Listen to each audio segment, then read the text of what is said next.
बहुत बुरा था समय वो मेरे लिए। वो मैं घर आई तो मेरे लिए मौत जैसा समय था। ये वहीं पे थे, मैं यहाँ आ गई थी तो बहुत रोई, हद से ज़्यादा। मेरे बच्चे अलग थे मुझसे तो बहुत दुख था।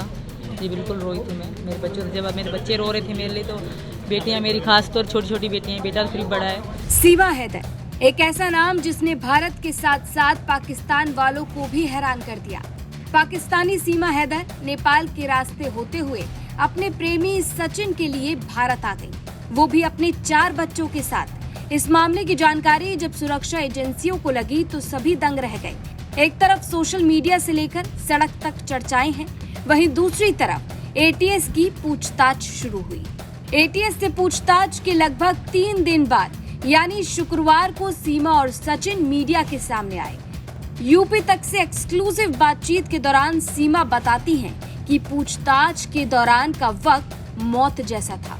वो रो रो कर समय गुजार रही थी। क्या आप पूछताछ के दौरान रोई थी? थोड़ा पैनिक हुई थी, डर लगा था? बिल्कुल लगा था, पता ही नहीं होता था, मतलब बहुत रोई थी। इनको बहुत बुरा था समय वो मेरे लिए। वो मैं घर आई तो मेरे लिए मौत जैसा समय था।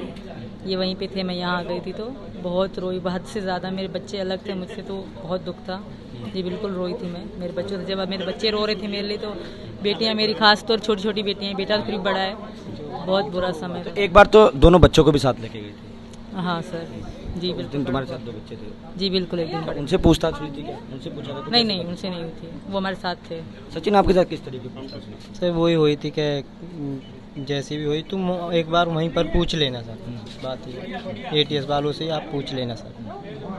अब आप किस तरीके से देखते हैं, कैसी लड़ाई लड़ेंगी? क्या लगता है आपके आगे आने वाली ज़िंदगी सुकून भरी है या फिर भी कुछ लगता है कुछ तक कांटे होंगे इसमें? जो मेरे नसीब में होगा वही होगा। बाकी लड़ाई वड़ाई नहीं लड़ रही, सच ही बोलूँगी, आखिरी सांस तक सच बोलूँगी।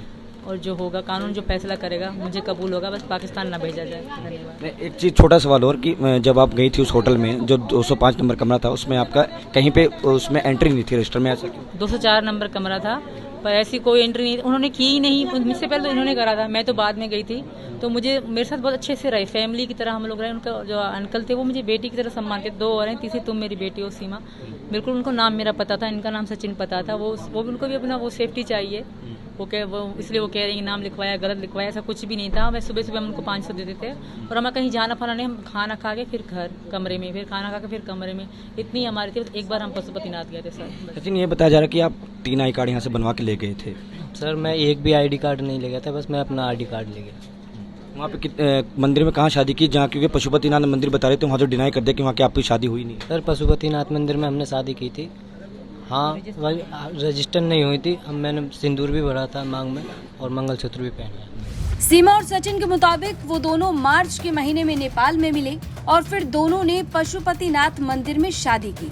हालांकि ये शादी रजिस्टर्ड नहीं है। बता दें कि बेशक एटीएस की पूछताछ खत्म हो चुकी है, लेकिन अभी भी इस मामले में जांच जारी है।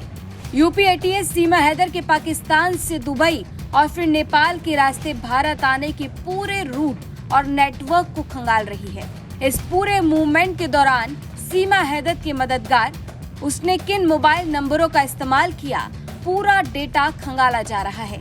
बहरहाल आगे इस मामले में क्या होता है, ये तो आने वाला वक्त ही बता पाएगा। नोएडा से अरुण त्यागी की रिपोर्ट, यूपी तक।